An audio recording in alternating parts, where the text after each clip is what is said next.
आपके पिताजी क्या करते थे? कोई बड़े बिजनेसमैन थे, कोई बड़ा काम करते थे, क्या करते थे? वो जिस दिन हुआ था मर्डर, उसके सुबह में हमको मालूम पड़ा। घर वालों ने सूचना दिया आपको? नहीं, चाचा दिए थे, वो परिवार में चाचा हैं, तो पापा को मार डाले तो शायद हम लोग को भी मार डाले जब मुजरिम नहीं पकड़ा गया तो। अभी भी यानी डर है आपको? हाँ, डर तो है ही है ना कि जब पापा का हमारे मार दिए हैं तो हम लोग का क्या करें।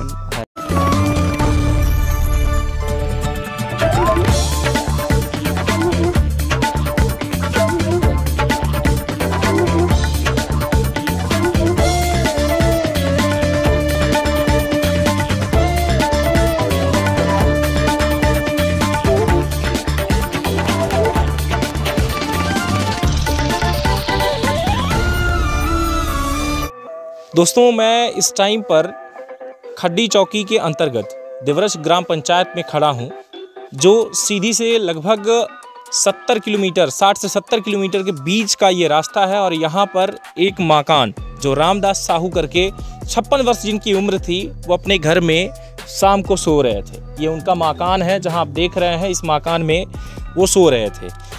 घर वालों की जानकारी के अनुसार, जो जानकारी मिली उसके अनुसार मैं आप लोगों को बता दूं कि कहना ये है कि वो घर में अकेले ही थे, क्योंकि आप जो हैं सब घर से बाहर थे और ये बाहर ही रहा करते थे। यहाँ पर मैं आप लोगों को दिखाऊंगा स्थिति, आप देख लीजिए कि इनके पास ठीक तरीके से घर भी नहीं है रहने के लिए, कि रहने वाले व्यक्ति साहू हैं। और साहू परिवार का जो ये परिवार है, आप देख पा रहे हैं, छोटा सा बच्चा, फिर वो एक और एक, ये दो जो है उन्हीं के बेटे हैं रामदास साहू के, और उधर शायद बहू हैं उनकी, और जो आप झाड़ू लगा रही हैं। और कहा जा रहा है कि जो उनकी पत्नी है, पत्नी जो लगभग 2 साल पहले गुजर चुकी थी। अब जहां पर ये हादसा हुआ था वो जगह हम आपको दिखाएंगे और ले चलेंगे आपको अंदर जहां पर ये हादसा हुआ था। ये मकान है और मकान के अंदर जो है कहा जा रहा है कि वो यहाँ पर सो रहे थे, जहाँ पर ये आप लोगों को साइकिल और ये कुर्सियाँ, चेयर जो देखने को मिल पा रही हैं, यहाँ पर जो है ये सो रहे थे। और सोते हुए किसी ने उनका गर्दन काट दिया था। यानी कि इंसान की गर्दन इस तरीके से कटी हुई थी कि मांस सिर्फ लगी हुई थी, सिर्फ मांस, बाकी के लटकती हुई चारपाई से गर्दन देखी गई थी और यहाँ पर खून से लथपथ था। इस मकान में उस दौरान कोई नहीं था और पुलिस के द्वारा यहाँ पर जांच पड़ताल की गई। पुलिस को जब सूचना दिया गया तो पुलिस के सूचना के दौरान ये सारी चीज़ें तो हो गई, लेकिन आज बीते 2 महीने से ज़्यादा का वक्त गुजर चुका है, लेकिन आज भी घर वाले डरे और सहमे हुए हैं, क्योंकि अपराधी अभी भी पकड़ा नहीं गया है। जिसने भी ये कृत्य किया, वो कृत्य करने वाला व्यक्ति आज भी आज़ाद है। तो अंदाज़ा लगाइए कि अगर एक वो गर्दन काट सकता है तो उसकी हिम्मत बढ़ जाती है जब तक पुलिस कुछ नहीं करती। और वक्त ऐसा होता है कि सामने वाला जो व्यक्ति है वो और भी इस तरीके का कृत्य कर सकता है। हम बात करेंगे उनके बेटे से, क्योंकि वो यहाँ पर हैं और उनके द्वारा जो बात बताई जा रही, भैया आइएगा, जहाँ आप लोगों को जो बताई जा रही उनके द्वारा जो जानकारी है वो भी जानने का प्रयास करेंगे। यहीं पर लेटे हुए थे? हाँ, यहीं पर लेटे थे। ये चारपाई में ही लेटे हुए थे? चारपाई में ही लेटे थे। ये कब आपको पता चला कि आपके पिताजी की जो है तो मौत हो गई, वो भी इस तरीके से? हमको सुबह में जिस दिन हुआ था मर्डर, उसके सुबह में हमको मालूम पड़ा। घर वालों ने सूचना दिया आपको? नहीं, चाचा दिए थे, वो परिवार में चाचा हैं, तो हमको मालूम नहीं। आप कहाँ थे उस टाइम पर? हम सूरत में थे। आप सूरत में थे? हाँ। बाकी का जो संस्कार हुआ, अग्निदाह वगैरह, वो किसने किया? संस्कार वो माझिल वाले चाचा किए। उनके द्वारा हुआ? उनके द्वारा हुआ। वो अभी सतना में थे, तो फिर वहाँ से आ गए थे सुबह में, वहाँ से चले थे तो यहाँ पहुँच गए 10-11 बजे। अच्छा, आपके पिताजी क्या करते थे? कोई बड़े बिजनेसमैन थे, कोई बड़ा काम करते थे, क्या करते थे? कोई नहीं, बस खेती करते थे, हो गया। खेती करते थे? हाँ। तो जब मजदूरी करते थे, तो जब खेती किया करते थे तो आपको क्या लगता है इतना बड़ा कौन दुश्मन रहा उनका जो कि हत्या कर देगा? अब यही समझ में नहीं आ रहा है। आपका कोई शंका? नहीं। कोई दुश्मन? कोई नहीं। जमीन आपकी या ये इस पर केस वोस चल रहा है या पर्सनल आप ही की है? ये सब बब्बा के नाम पर है अभी। आज भी अभी बब्बा के ही नाम पर। किसी के द्वारा इस जमीन पर केस हो? आपके मकान पर? नहीं, कुछ भी नहीं है? कुछ भी नहीं है। तो क्या शंका दौड़ा रहे हैं फिर? आखिर में आपके पिताजी से क्या किसी का झगड़ा हुआ था? नहीं, किसी से नहीं हुआ था। तो फिर आखिर में ऐसे कैसे हुआ? और हम लोग को भी नहीं बताते थे, कि जैसे बाहर रहें कि किसी के साथ लड़ाई हो तो बताना चाहिए ना, तो कोई किसी नहीं बताते थे।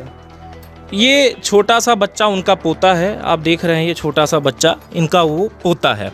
और इस घर का जो ये दरवाज़ा है, कहा जा रहा है कि दरवाज़ा भी खुला हुआ था और इस दरवाज़ा से वो एंट्री करता है और यहीं पर वो लेटे हुए थे किसी धारदार हथियार से।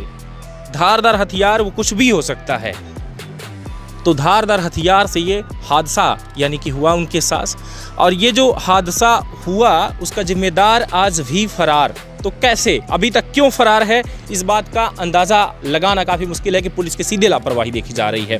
पुलिस से जब आपके द्वारा जब बात की गई तो पुलिस क्या बोली इस पर? पुलिस यही बोल रही है कि हमको शक बताओ, तो हम लोग यही बोलते हैं कि सर हम लोग बाहर थे तो हम शक किसी का नहीं बता रहे हैं, किसी के ऊपर नहीं जा रहा है। जिस दौरान, जिस रात को आपके पिता की ये जो हत्या की गई, उस दौरान घर में कौन कौन मौजूद था? यहाँ घर पर कोई नहीं थे, खाली वही अकेले थे। बाकी आपके जो भाई हैं और जो पत्नी हैं वो सब कहाँ थी? तो भाई भी बाहर थे और पत्नी तो अपने मायके रहे हैं, पहले से आगे से रहे हैं। अच्छा, हाँ। तो क्या अंदेशा लगा पा रहे हैं?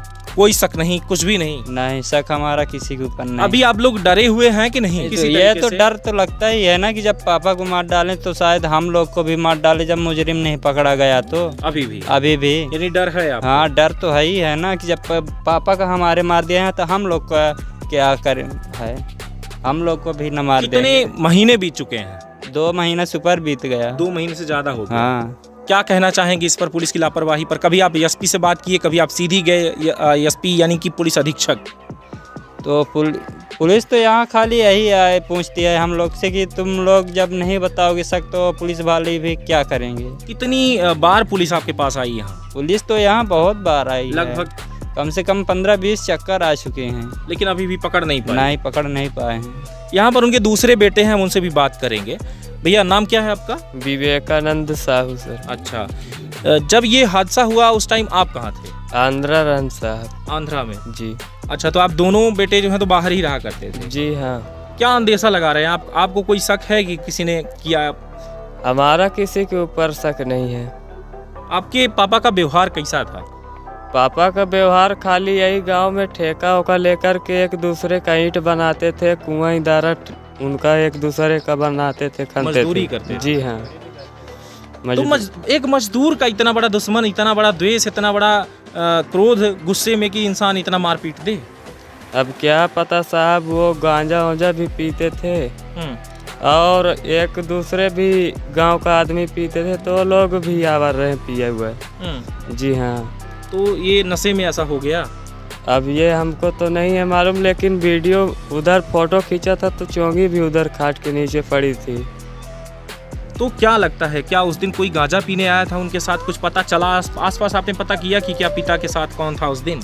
हमने तो पता किया तो कोई नहीं बता रहे हैं कि कोई नहीं बता रहे हैं कि सुबह दोपहर कितने टाइम नहीं बताही।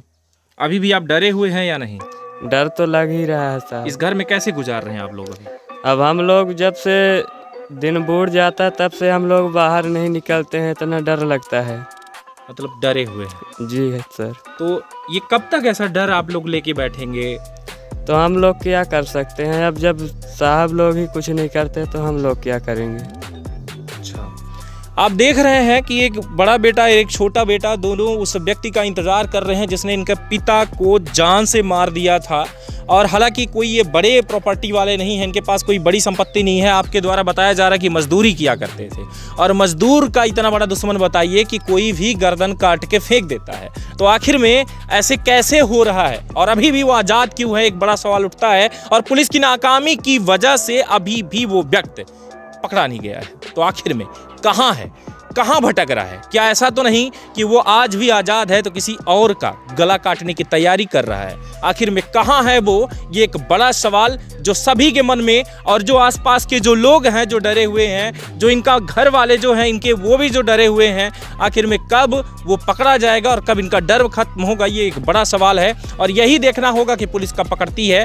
बहुत बहुत धन्यवाद। ऐसी खास खबरों के साथ बने रहे तरंग 24 न्यूज़ पर। फिर मिलते एक बड़ी खबर के साथ, तब तक के लिए नमस्कार, जय हिंद।